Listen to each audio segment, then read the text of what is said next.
Glória a Deus, abra sua Bíblia comigo.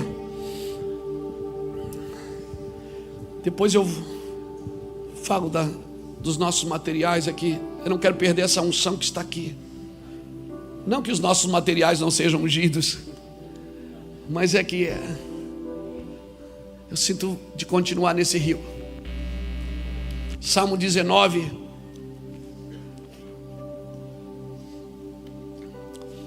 A você que está aqui pela primeira vez, seja tocado, seja curado. Quem está pela primeira vez? Você que veio de outra igreja, não existe outra igreja. Você que veio de outra denominação, de outra comunidade de fé, você que veio de outra cidade, de outro estado, amém? De outro país, seja muito bem-vindo. Você está hoje na terceira reunião. Nós tivemos 2 reuniões, uma de manhã e uma à tarde. Seja muito bem-vindo, amém? Certamente Deus o trouxe aqui para um propósito. E nós não somos perfeitos, não temos nada para dar, a não ser aquilo que recebemos do Senhor, mas o que nós temos está na mesa. Coma, desfrute, amém? O nosso evangelho é simples, é o evangelho da Bíblia. Não temos muitas palavras bonitas, a não ser quando o Jackson prega.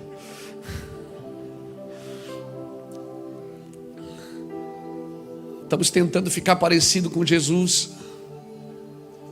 Louvado seja Deus. E talvez muitos dos seus problemas são problemas que nós vivemos também. E se nós vencemos alguns, também podemos ajudar você a vencer os seus. Amém? Amém? Glória a Deus. Abra comigo Salmo 19. E o verso de número 7. Diz assim: a lei do Senhor é perfeita e refrigera a alma. O testemunho do Senhor é fiel e dá sabedoria aos simples. Os preceitos do Senhor são retos e alegram o coração. Os mandamentos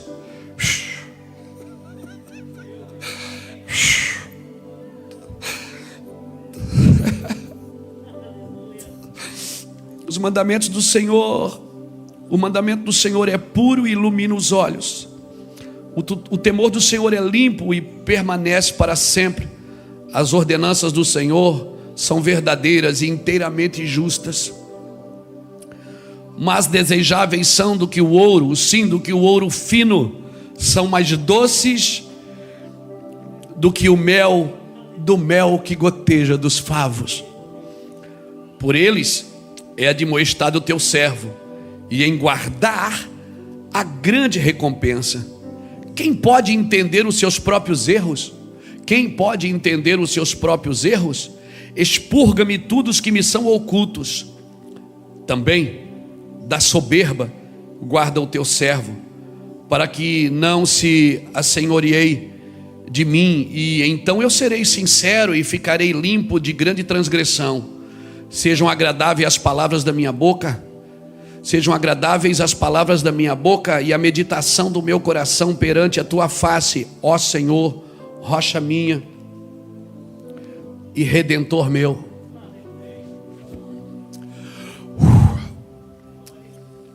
Jesus está curando alguém de câncer na garganta.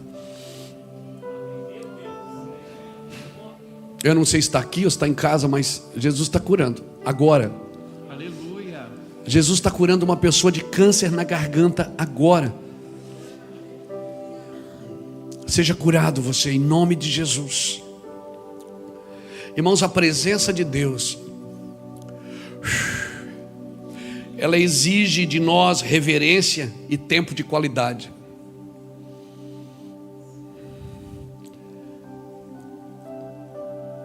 A presença de Deus, ela exige de nós. Por isso que quando você vai ver muitas vezes na Bíblia, quando o Senhor ia aparecer, Ele dizia: olha, não se achegue a mulher, não faça isso, não faça aquilo. Aí ficava pensando: poxa, quer dizer que eu que sou casado não posso nem tocar minha esposa? Porque eu vou ficar com Deus, Deus disse: não é isso que eu estou querendo dizer. Eu estou querendo dizer que você não tenha outra expectativa e não tenha outro prazer, que o seu prazer seja em esperar a minha presença. E você vai ver que com a minha presença você vai desfrutar muito melhor da sua esposa, dos seus filhos, daquilo que eu te dei. As coisas que Deus te deu sem a presença de Deus são só coisas. As pessoas que estão perto de você sem a presença de Deus são só pessoas. Mas quando a presença de Deus invade a sua vida, você começa a olhar para as pessoas com outro olhar. Já não é mais um olhar de condenação. Por isso a presença de Deus, ela tem o poder de trazer à existência aquilo que não existe. A presença de Deus, a presença do Senhor é melhor do que a vida. E eu estou lendo aqui o salmo de um homem que sabia bem o que estava dizendo. O homem que a Bíblia chama de segundo o coração de Deus. Não porque ele tinha o coração de Deus, mas é um homem que entrou no coração de Deus e sabia o que Deus queria sem Deus ter que dizer.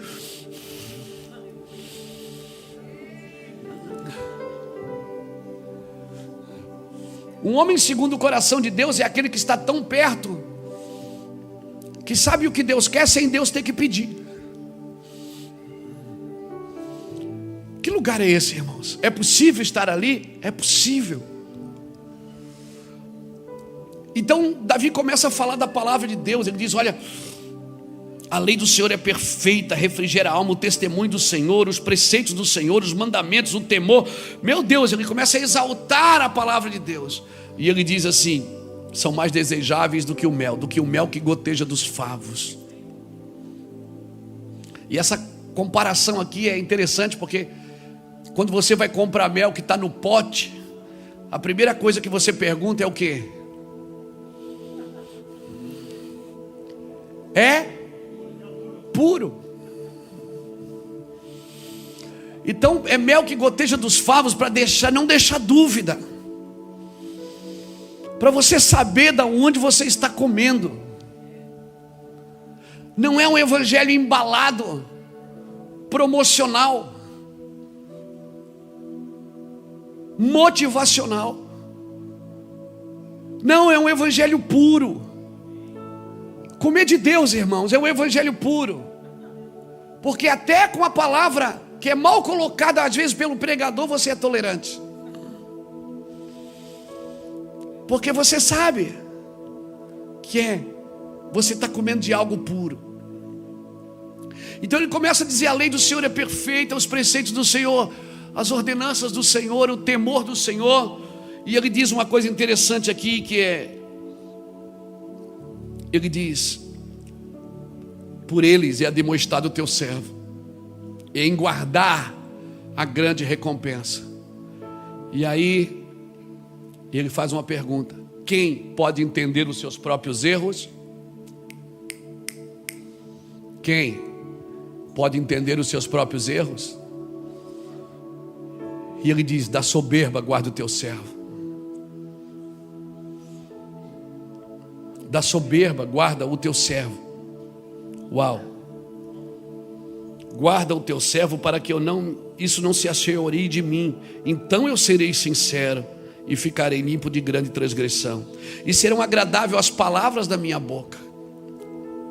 Porque a boca fala o que? O que está cheio o coração. Se o coração estiver cheio de orgulho, a boca sempre vai propagar a você primeiro do que a Deus.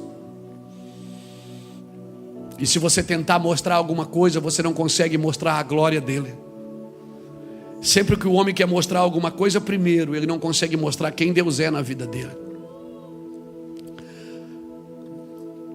Irmãos, eu oro para que você ame ter sido escolhido por Deus. Eu oro para que você ame ter sido escolhido por Deus. Hoje muitas pessoas correm atrás do sacerdócio, querem ser usadas por Deus. Glória a Deus, isso é bom. A Bíblia diz que aquele que almeja o episcopado, grande coisa almeja. E aí começa a dizer o que é necessário para este homem ou para esta mulher. Neste caso de Timóteo, fala para o homem. Deixa eu te falar uma coisa. Querer ser usado por Deus é maravilhoso, mas a minha oração é que você ame ter sido escolhido por Deus para ministrar ao próprio Deus, porque isso é sacerdócio. Você jamais pode ministrar a pessoa se você não ministra no coração de Deus. Jamais você deveria abrir a sua boca para tocar gente se você não ministra primeiro no coração de Deus, porque sacerdócio é isso, é ministrar a Deus, e depois de ministrar a Deus é ministrar a pessoas. Por isso eu e você precisamos ministrar a Deus. Como pastor, eu confesso para você, eu nunca procurei reunir pessoas só para me ouvir, eu sempre procurei levá-las a uma adoração a Deus. Por isso que eu canto junto, nem sei cantar, atrapalho eles um monte. Sabe aquele cara que é o dono da bola? Não joga nada, mas é o dono da bola. Aí deixa ele jogar porque ele traz a bola. É mais ou menos o que acontece comigo aqui. Eles deixam eu falar no curso, eles deixam eu cantar, só na dança que ainda não liberou para mim. Não é? Mas o meu ministério não é pregar para você ouvir, é deixar você tão louco por Jesus, é procurar deixar você tão apaixonado por Jesus, tão louco por Jesus, que como nós cantamos naquela canção, que todos os outros amores sejam queimados. Porque você não pode, é inadmissível você amar alguma coisa mais do que você ama a Deus. Eu provo por dentro da Bíblia para você que eu não posso amar a Iraci, amar meus filhos, amar meu ministério mais do que eu amo a Deus. Então eu amo eu a amo através de Deus, porque é Ele que me mostra onde estão os defeitos, como eu posso amá-la, como eu posso fazê-la feliz, como eu posso cuidar dos meus filhos, como eu posso fazer bons negócios. É Ele que me ensina, amém, a ser justo, a ser correto. Talvez tenha às vezes que voltar 2, 3 casas para avançar depois. Talvez tenha que recuar em algumas coisas para manter a integridade. Mas querida, minha oração é que você seja tão apaixonado por Cristo. Então eu não estou aqui só para falar, eu estou aqui para transmitir. Eu não quero só informar, eu quero transmitir. Porque informar, você pode ser informado. Hoje tem grandes palestras, grandes coisas que você pode aprender. Mas eu fico feliz quando alguém que vai palestrar, alguém que vai pregar, alguém que vai ensinar, não está ali somente com um esboço na mão, mas tem um coração em chamas, tem uma cabeça iluminada pela glória de Deus e um coração em chamas, que se ninguém der glória a Deus, ele faz festa sozinho. Eu já fui em lugar pregar, irmão, que eu voltei para casa chapado, porque se ninguém quiser, eu como tudo sozinho. Mas o meu trabalho aqui não é informar você, o meu trabalho aqui é dizer para você, tem muito mais do que isso. Talvez você tenha que soltar algumas coisas para poder pegar as outras. Como eu vou ser bênção na vida das pessoas se eu não ministro no coração de Deus? Tem pessoas, irmãos, que estão afetadas pelo senhor Google. Ou seja, tem todas as informações, mas não sabem nada. Tem todas as informações, mas não sabem nada. Vive um evangelho onde o erudismo evoluiu e a piedade faliu. Onde as pessoas estão recebendo informações de quem Deus é, do que é isso, do que é aquilo, mas o toque do Supremo, o toque da sua glória, o seu favor, você tem que queimar por Jesus, querido. Você tem que querer isso mais do que qualquer coisa na sua vida. E eu te falo, todo homem que é duro para receber a presença de Deus ou receber a instrução, torna-se um obstinado pelos seus próprios desejos. Toda pessoa que é dura para receber de Deus,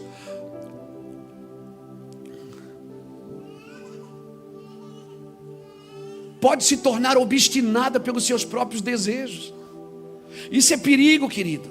Você não vive na vida isolado. Tudo que você faz afeta.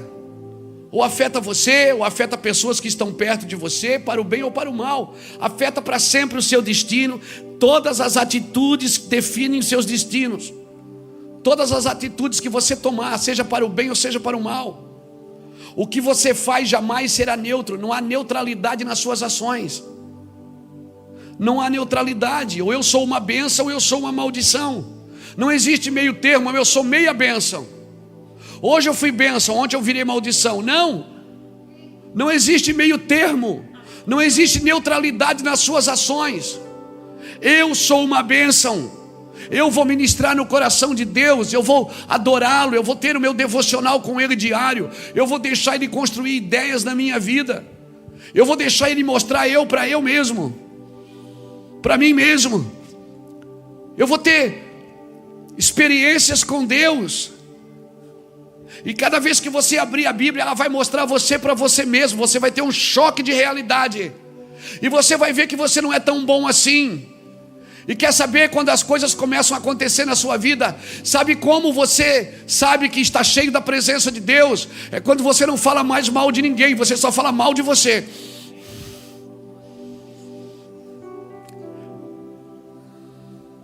Mas às vezes a tua vida é tão insignificante que você tem que falar de alguém para tornar a sua vida significativa.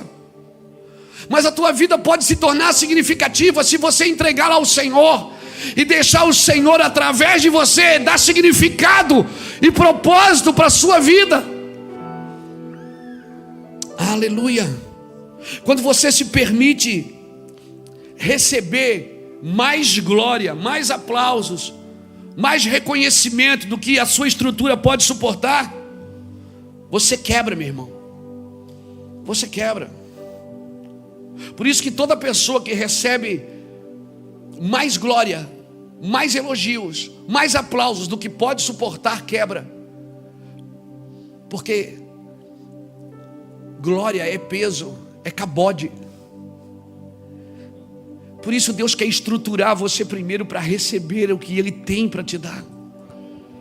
Quer colocar fundamentos na sua vida, na minha vida, fundamentos. É isso que o Senhor deseja. Então quando eu me reúno com os meus irmãos, eu não estou na igreja porque eu preciso de uma vitória. Não, eu preciso entender que eu sou um vitorioso. E chegando em primeiro ou em segundo, eu venci. Ou em terceiro, eu sempre vou vencer. Porque não há negatividade naqueles que vivem com Cristo. Até as coisas ruins cooperam para o bem daqueles que amam a Deus e andam segundo o seu propósito. Precisamos ter atitudes que nos sensibilizam. E não atitudes só que produzem adrenalina. Porque às vezes você está adrenalinado e perde a noção do perigo. Por isso que é necessário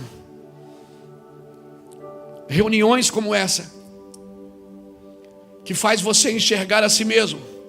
E diga para mim, eu sei, eu vivo isso. Quanto mais eu entro, mais inadequado eu me sinto. Quanto mais eu oro, mais eu fico boquiaberto com Deus e digo, como que o Senhor pode tocar um cara que nem eu e abençoar um cara que nem eu, cheio de defeitos, cheio de dificuldades. E quanto mais eu entro e quanto mais eu oro, eu nunca acordei com o sentimento de ser perfeito ou de ser santo. Eu sempre acordo com o sentimento, Rosita, de estar devendo. O meu sentimento é sempre, eu estou devendo, eu posso fazer mais. Eu sei que Jesus já pagou o preço na cruz, não é sobre salvação que eu estou falando. Porque salvação não tem preço. Ele te salvou, não vem das obras para que ninguém se glorie. Mas Ele não me salvou só para ficar salvo, só. Ele me salvou para salvar. Ele me salvou para representá-lo. para ser uma bênção na vida das pessoas também. Então eu nunca acordei com o sentimento: hoje eu estou santo. Oh, santidade, quem tocar em mim hoje vai ser queimado. Não, eu sempre acordo e digo: Deus, o que eu posso fazer para melhorar? O que eu posso fazer para melhorar? Porque eu aprendi isso com um homem de Deus. Se você estiver no pó, o diabo nunca vai conseguir te derrubar, porque você já está no pó. Se você estiver aos pés dele, é o lugar mais alto que você deve estar. O diabo vai derrubar quem? Quem já está no chão? Ele vai derrubar, Vânios, quem já está no chão? Experimente isso. Quanto mais você entra em Deus, você vai ter vontade de pedir perdão para as pessoas. Quando você entra em Deus, você vai ter vontade de consertar as coisas. Não, mas eu não tenho. Então você não entrou em Deus, você entrou na igreja, você entrou na religião, você entrou no culto, mas o culto não entrou em você. Porque quanto mais eu entro, mais eu quero consertar as coisas, mais eu quero ser bom para os meus irmãos, mais eu quero fluir. Pastor Jamal, meu amigo que mora nos Estados Unidos, ele disse uma vez para mim: flua, Luiz, flua, você é um bom homem, apenas flua. Eu vim aqui dizer para você hoje: flua, flua naquilo que você é bom, e naquilo que você precisa ser consertado, deixa Deus fazer. Deixa Deus pegar você pela mão e entrar pelos portais eternos e dizer: Luiz, você vai viver eternamente. Não tente provar nada para ninguém agora. Não tente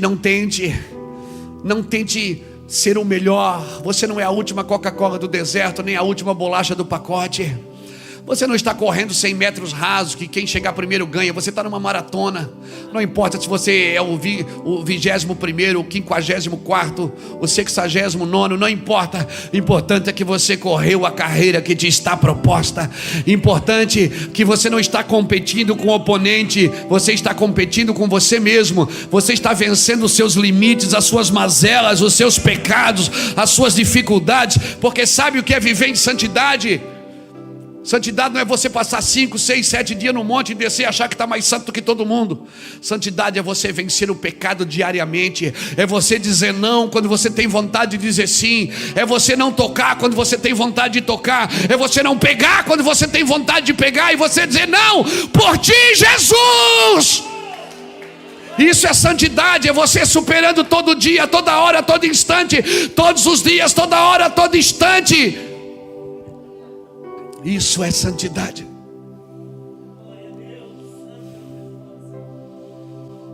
Por isso, cuide da sua vida, não da vida dos outros. Cuide se você está cumprindo esse propósito.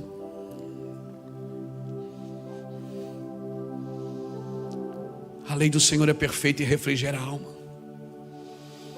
Os preceitos do Senhor são eternos. Meu irmão. Cuidado, não viva só um evangelho de adrenalina, viva um evangelho de sensibilidade.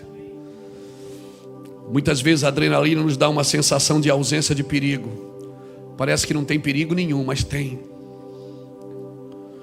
E nós vamos aprender uma coisa: que o sabor da vida não está em grandes eventos, está em pequenos obstáculos que você vence todo dia.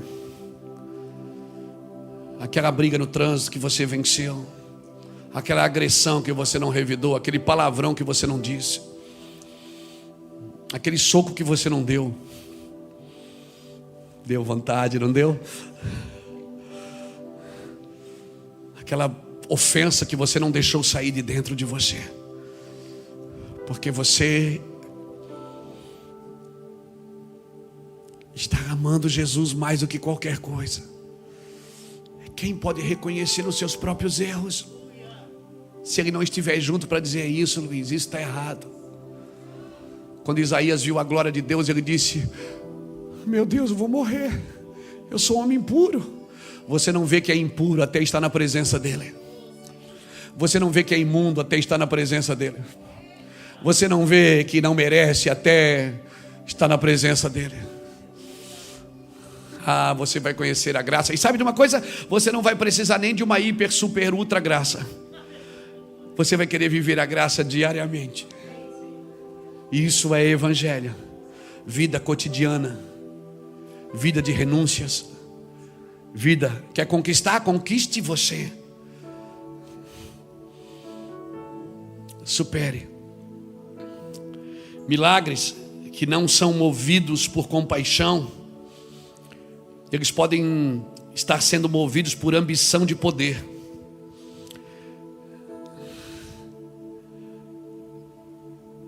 Eu não desejo fazer milagres para que o meu ministério cresça. O nosso sentimento tem que desejar o milagre para que as pessoas sejam curadas.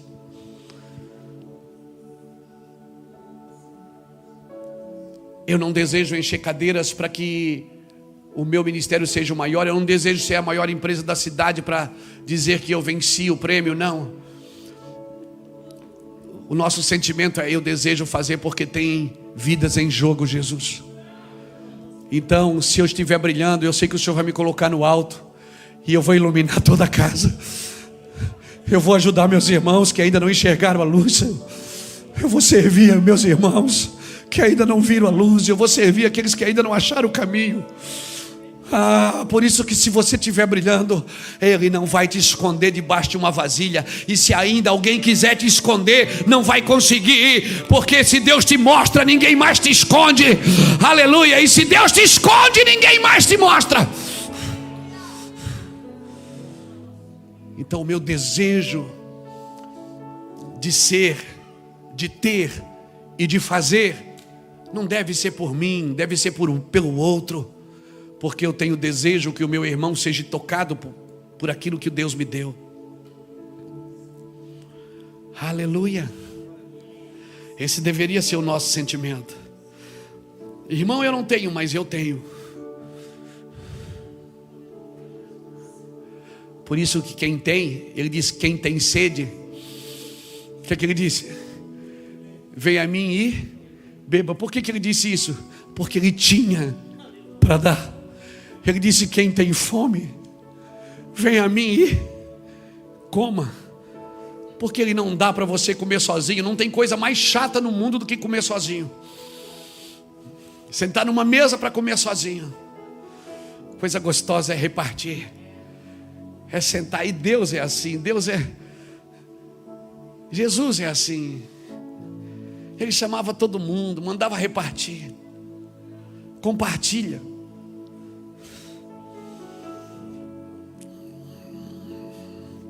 Sabe de uma coisa, irmãos? Esses dias eu estava lá sentado na minha sala, que agora ela ficou uma sala vazia, que eu levei tudo lá para o escritório. E eu disse: Senhor, eu não estou com vontade de orar, eu não estou com vontade de chorar, eu não tenho sentimento, parece que eu estou vazio.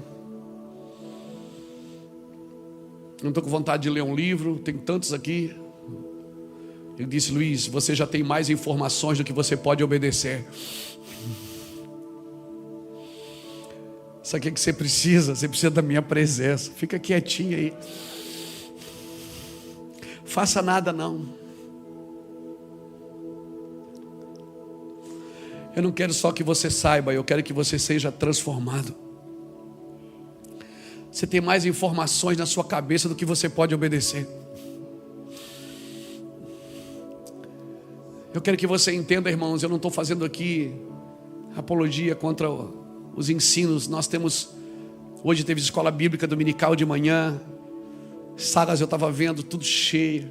Mevan Academy está bombando. Vamos invadir as nações em nome de Jesus. Não é isso que eu estou falando, irmãos. Eu não tenho problema com o ensino. Eu sou um autodidata. Eu mergulho nas escrituras e nos livros. E o que eu não sei, eu sento com o Espírito Santo para aprender. Sento com os pastores e professores que sabem mais do que eu. Mas tem uma coisa que eu não abro mão e é insubstituível. É a presença de Deus. Muita gente sabe tanto que agora quer doutrinar o amor de Deus. Essa é a frustração da religião. Tentar doutrinar o amor de Deus. Dizer: isso Deus não permite, aquilo Deus não gosta. vá se converter. Vai entrar no coração de Deus e descubra realmente o que Deus ama. Deus ama os pecadores. Deus ama os pecadores. E Ele espera que a igreja ame também. E saiba separar o pecado do pecador. Que ela abomine o pecado, mas continue amando o pecador. Porque quando ela não faz essa separação, ela não consegue mais tocar o mundo.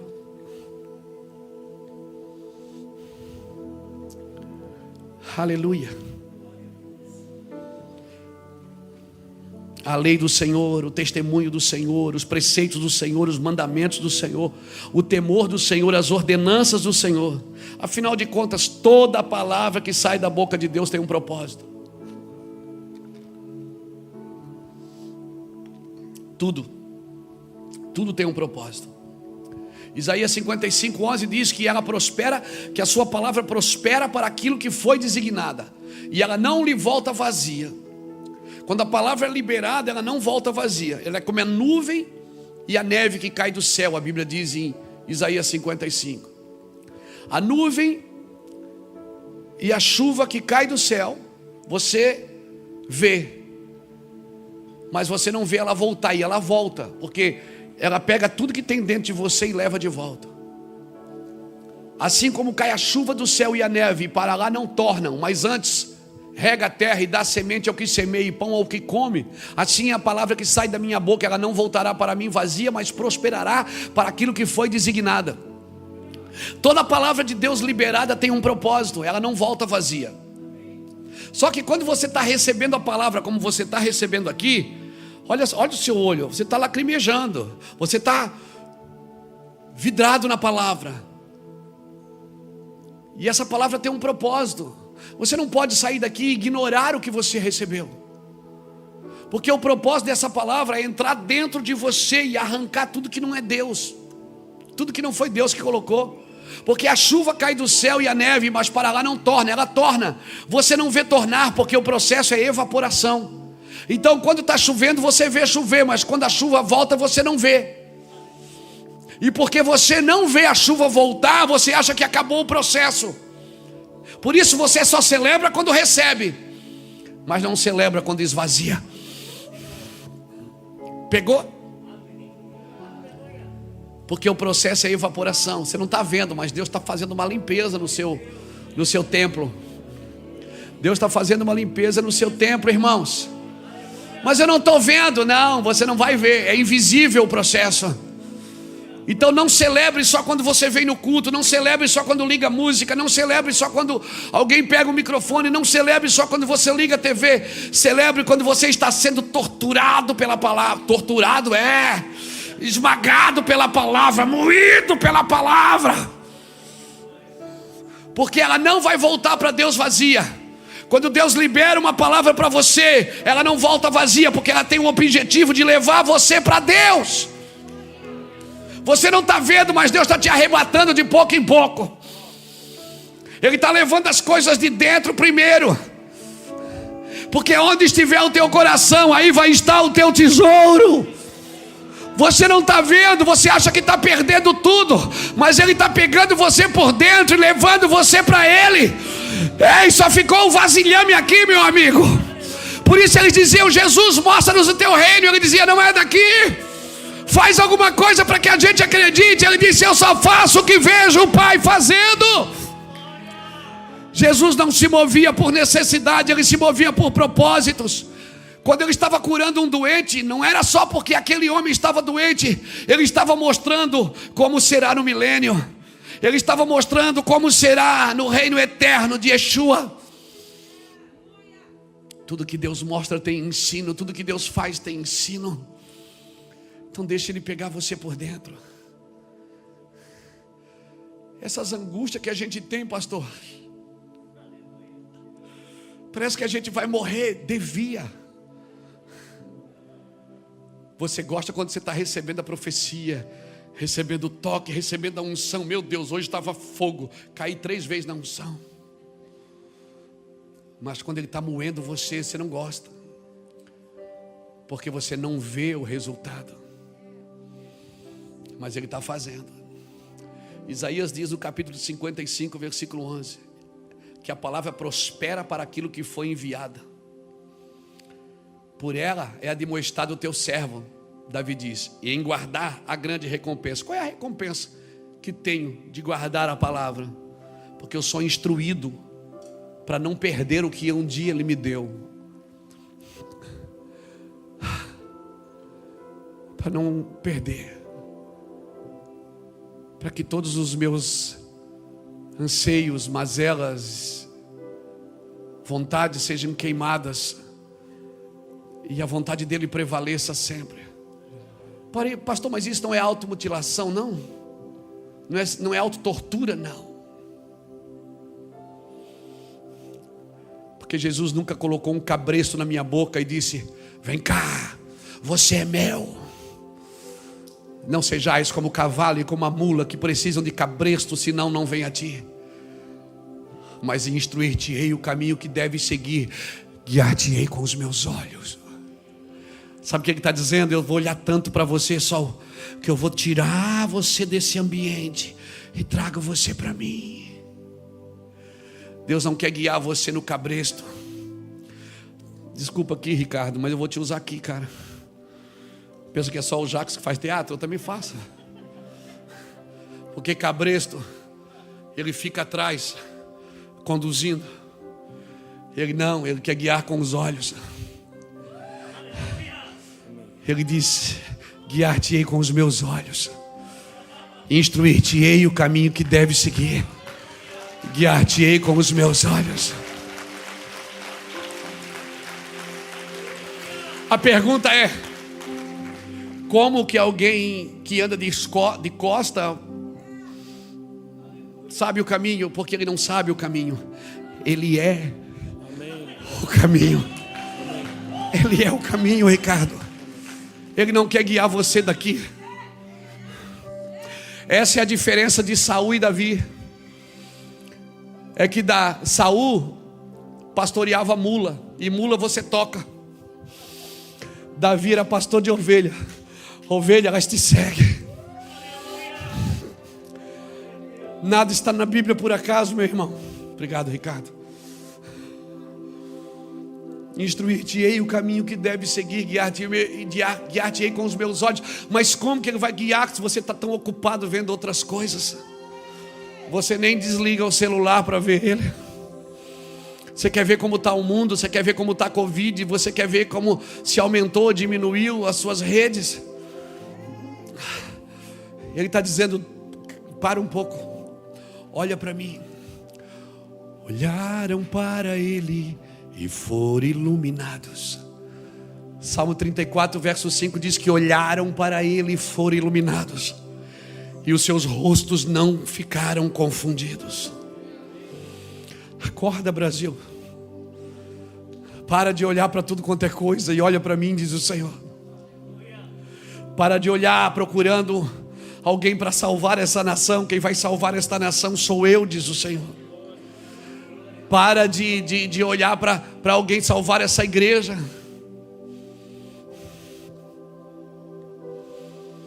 Essa igreja é minha, diz o Senhor. Quem pode reconhecer os seus próprios erros? Porque quando você olha para Ele, seus olhos são como?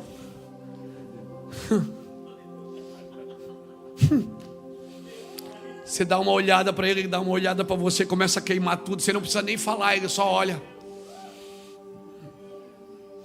Quando Ele olha para você, Ele começa a queimar tudo que não é dele. E você sabe que está queimando, porque Ele permite você saber que você está sendo liberto. Mas eu já fui liberto. Você foi liberto do diabo. Mas ainda tem uma natureza caída que ainda gosta do pecado. E isso é você que vai ter que dizer não. E quando ele bater a sua porta, você vai olhar para quem? Guiar-te-ei com os meus olhos. Sua carne vai querer, sua mente vai dizer: ah, o que tem? Mas os olhos dele vão olhar para você.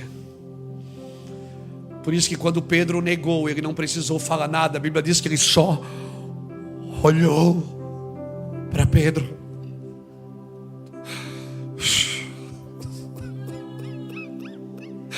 Ele só olhou, cara. Ele olhou para Pedro. Por isso que quando Pedro viu ele na praia, jogou-se em água de novo. Pedro não podia acreditar que Jesus foi atrás dele. Pedro não podia crer que Jesus estava dando mais uma chance a ele. Pedro chegou a oferecer João e disse: e esse, Senhor? E esse, o que vai ser dele? Jesus disse: com ele é outra coisa. Não te preocupa com ele, mas apacenta as minhas ovelhas. Hoje Deus te chamou para vê-lo. Não importa o preço. We were in love that never meant to stay. Some things are real, even when they fade.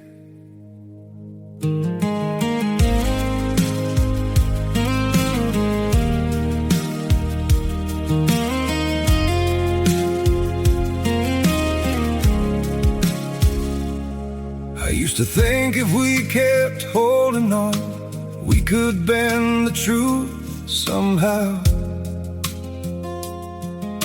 But love can't fight what's pulling us apart, and it's breaking us down now.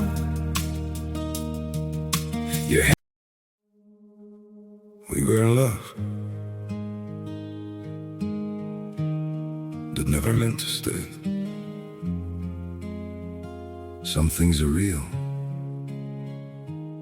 even when they fade.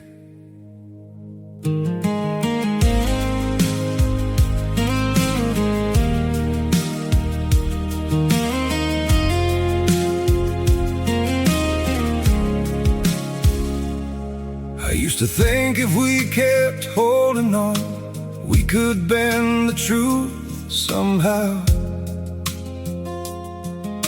But love can't fight what's pulling us apart, and it's breaking us down now.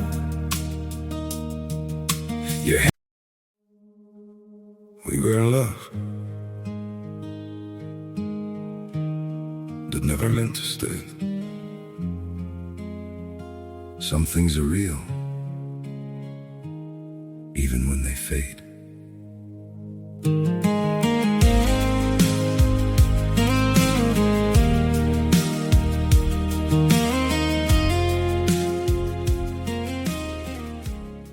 You spilled your coffee on my sneakers in the middle of the street, then apologized so quickly you forgot you kicked your feet.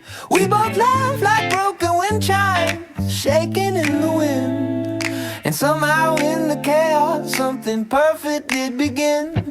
You trip over your sentences, I stumble through my grin. Two clumsy constellations learning how to spin. Clumsy hearts in orbit, dancing where we fall. Gravity can't stop it, we keep bumping through it all. Love's a silly science, but I'm glad we took part. Crashing into joy with our clumsy, clumsy hearts. My talk box guitar is singing like a robot in the sun.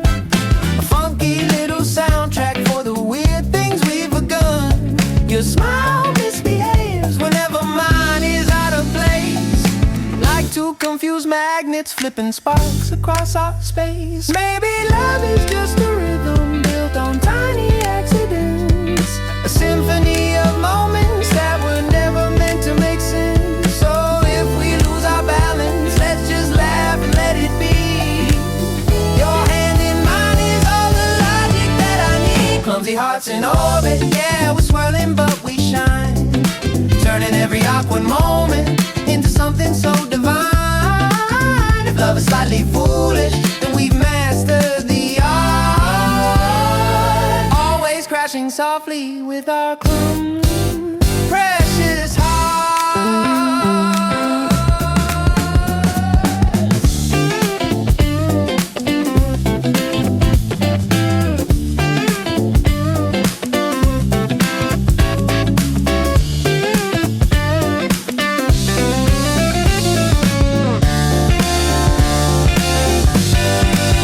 Clumsy hearts in orbit, clumsy hearts in orbit,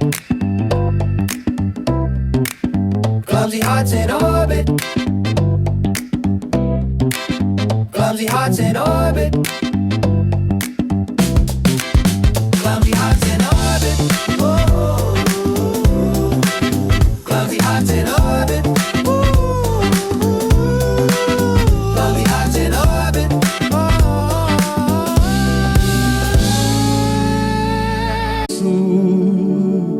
Do perfume derramado, tua presença vale mais, tua presença vale mais, e não importa o preço.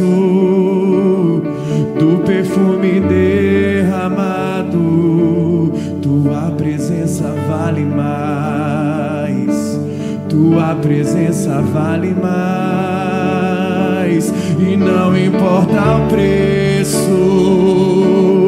Do perfume derramado, tua presença vale mais, tua presença vale mais.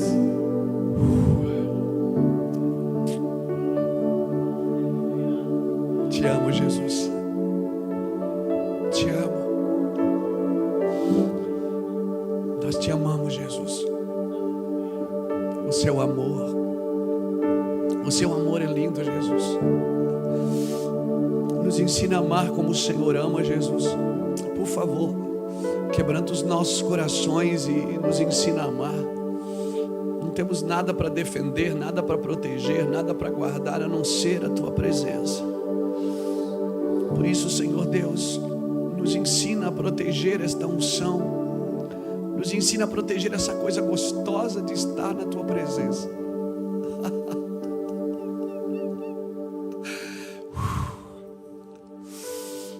Ele está aqui. O Senhor da tua vida está nesse lugar.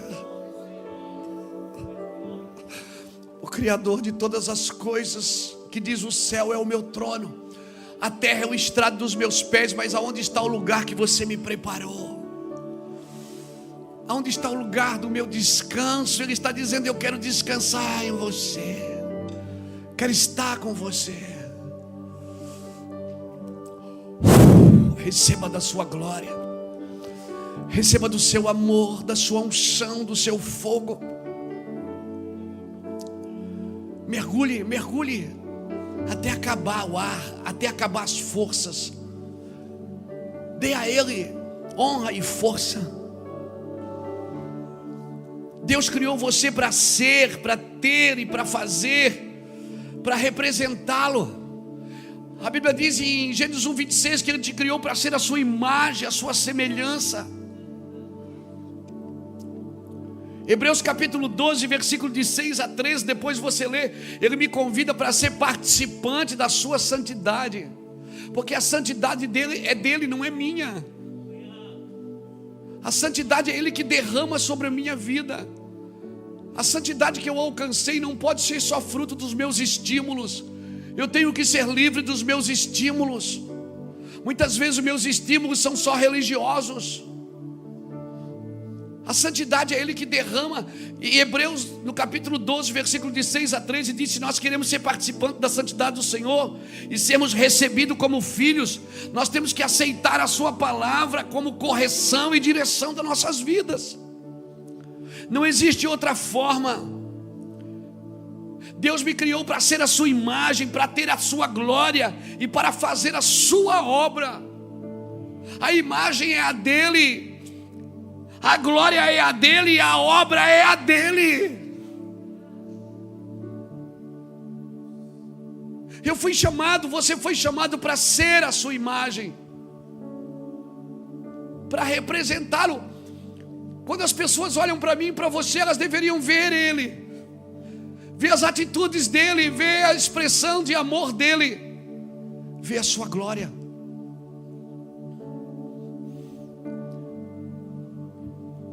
Para ser a sua imagem, para ter a sua glória e para fazer a sua obra. A obra dele não é minha. Eu sou cooperador desta obra. Eu coopero em algo que ele já está fazendo.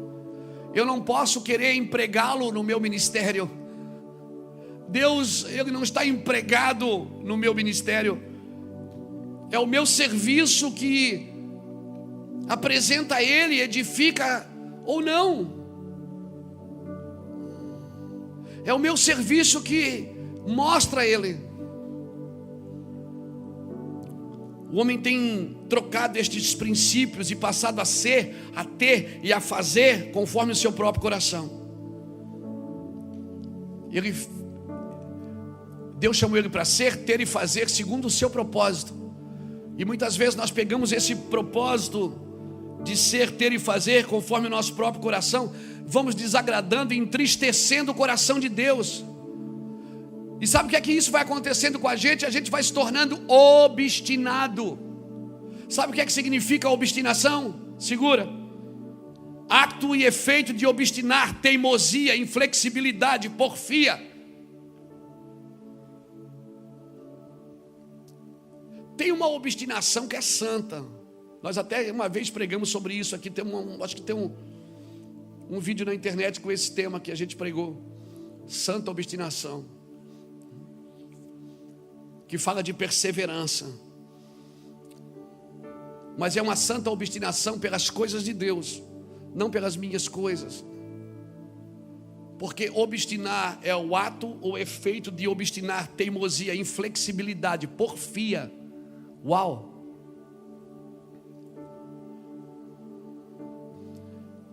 E quando Samuel está falando com Saul, no capítulo 15, versículo 23 de 1 Samuel, ele está dizendo para Saul assim: olha, saibas tu que rebelião é como o pecado de feitiçaria, e obstinação é como o pecado de idolatria. Porque todo obstinado é idólatra. E não pensa que ele está diante de uma imagem adorando como a gente acha. Não, idolatria é idolatria, latria é serviço a um ídolo. E o obstinado, ele idolatra a si mesmo. Idolatra o que ele está fazendo, o que ele é, o que ele tem e o que ele faz. Idolatra o que ele é, o que ele tem e o que ele faz. Quando Deus chamou ele para ser, ter e fazer segundo o seu propósito. Obstinação torna a pessoa idólatra de si mesmo. Pelo que é, pelo que tem, pelo que faz. Manchando assim os princípios de Deus. Por que eu estou falando isso? Porque Davi falou isso, ele disse: quem pode reconhecer seus próprios erros? Expurga-me daqueles que me são ocultos. Então tem erro oculto que a gente não percebe que tem. A gente só percebe na presença de Deus. E quando estiver na presença de Deus, que você se deparar com uma vontade que não é de Deus, peça para Ele: tira isso de mim. Porque isso vai tornar você obstinado. Quando você quer muito uma coisa que Deus não quer, você se torna obstinado. Foi isso que aconteceu com Saul. Ele era obstinado pelo trono de Israel. Davi não. Davi era por Deus. E só pode ficar no trono quem não ama o trono. Quem ama Deus.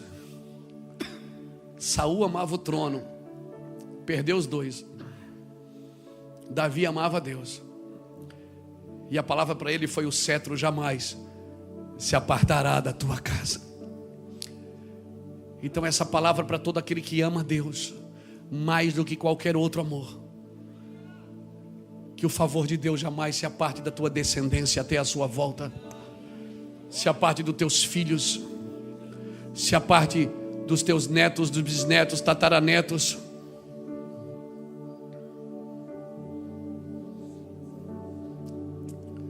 Então, irmãos, não se trata só de parar de comer um hambúrguer. E você sabe do que eu estou falando. Se trata de ensinar os filhos o que é o verdadeiro amor. Se trata de discipular os seus filhos em casa. Não reclame depois de coisas que você não faz com as suas crianças. Esse é o trabalho da igreja. Eu volto a falar que o Fernando falou, o pastor Fernando. O mundo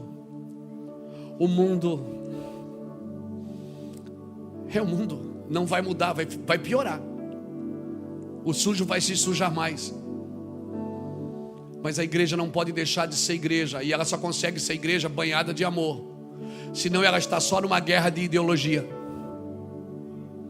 Eu não estou em guerra de ideologia. Alguém me perguntou: o senhor não vai se manifestar? Eu não.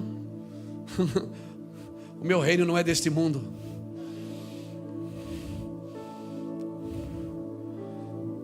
Eu estou preparando os meus filhos, meus netos, nossos líderes, nossos pastores, que devem estar preparando os filhos deles também, a igreja que eles pastoreiam, e você também, para viver o reino de Deus. Então não importa as propagandas do Burger King, da Nike, não importa. Ah, mas isso é o trabalho deles. Talvez se nós fizéssemos o nosso trabalho, não teria espaço para eles terem o trabalho deles. Vamos fazer o nosso trabalho.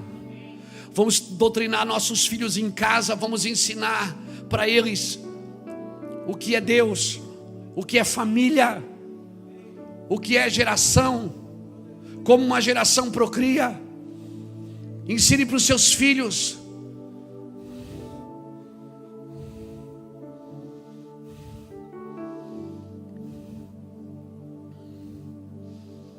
Está me entendendo, irmãos?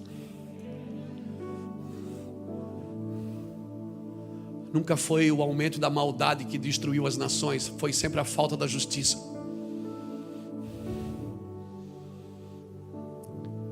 Expurga-me, Senhor, daqueles que me são ocultos, e da soberba guarda o teu servo. Deus não nos chamou só para mostrar. Deus não nos chamou só para fazer. Deus nos chamou para representá-lo.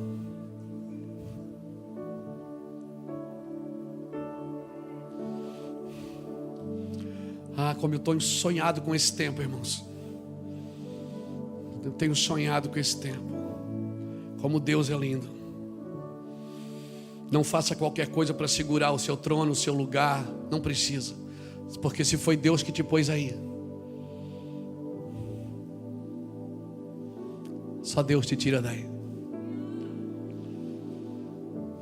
Amém. Não seja arrastado pelas falsas profecias da sua alma. Não seja arrastado, porque elas alimentam os desejos secretos e as motivações dos seus próprios corações. Elas alimentam o cruel anseio pelo ganho e pela promoção. A palavra de Deus não vem só para trazer promoções. A palavra de Deus é para você entender que você já foi promovido na cruz. Ele morreu por nós quando nós não éramos merecedores de nada. E se Ele nos tornou merecedores, nós deveríamos honrar esse mérito. Nós deveríamos honrar esse mérito. A palavra vem para trazer cura, transformação, libertação e santidade. Elogios e reconhecimento, riqueza e fama, conforto desta vida são valores temporais, irmãos. Desfrute todo o dinheiro que Deus botar na sua mão. Desfrute todas as coisas que Deus der a você. Desfrute, mas entenda, são valores temporais. O que você não pode perder são as recompensas eternas.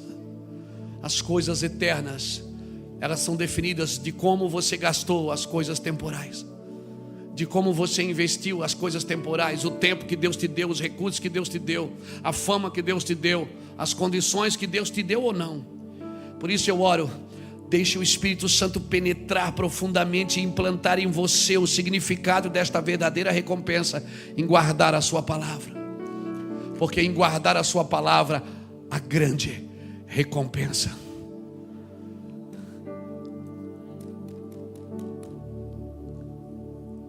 Canta aquela música de novo, irmão. Eu quero pedir para você ficar de pé comigo.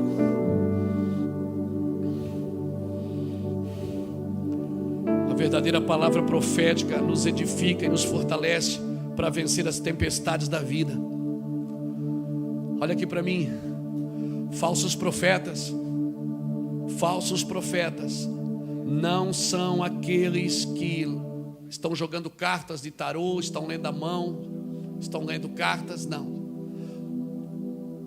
Falsos profetas não são aqueles que estão sendo conduzidos por estrelas, por búzios, mas são aqueles que distorcem a palavra e aplicam ela somente na alma. Você vai ver, e muitas vezes na Bíblia, Ezequiel, Jeremias profetizando aos falsos profetas. E os falsos profetas não eram os profetas de Baal que eles estavam profetizando, eram os profetas do Senhor, homens e mulheres de Deus. Por isso nós estamos entrando, irmãos, num tempo de muito... Esse choro que está preso vai vir para fora. Vai vir para fora, irmãos. Gaste um tempo com o Senhor. Promova na sua casa um ambiente só para você e para Deus.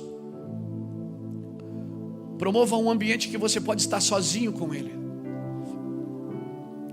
Os que distorcem a palavra e usam o nome de Jesus estão nas igrejas e conferências. Não são os que jogam tarôs, búzios, cartas. Não são esses.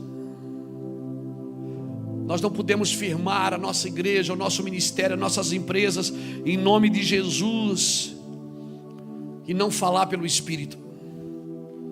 Nós não podemos mais falar segundo a idolatria dos nossos corações.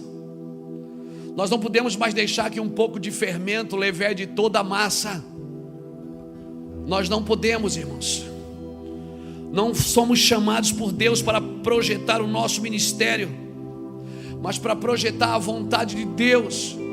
Por isso a palavra do Senhor é perfeita e refrigera a alma. O testemunho do Senhor é fiel e dá vida aos simples. Se você é um cristão em Jesus, você não pode mais viver para si mesmo, irmãos. Pense nisso. Por favor, coloque a sua empresa na rota de Deus. Coloque os seus negócios na rota de Deus. Por favor, irmãos. Coloque a sua família na rota de Cristo, no caminho de Cristo, nos trilhos do Evangelho. Você vai viver algo sobrenatural, irmãos, nos próximos dias. Vai haver um quebrantamento tão grande, irmãos, vai haver, se preparem.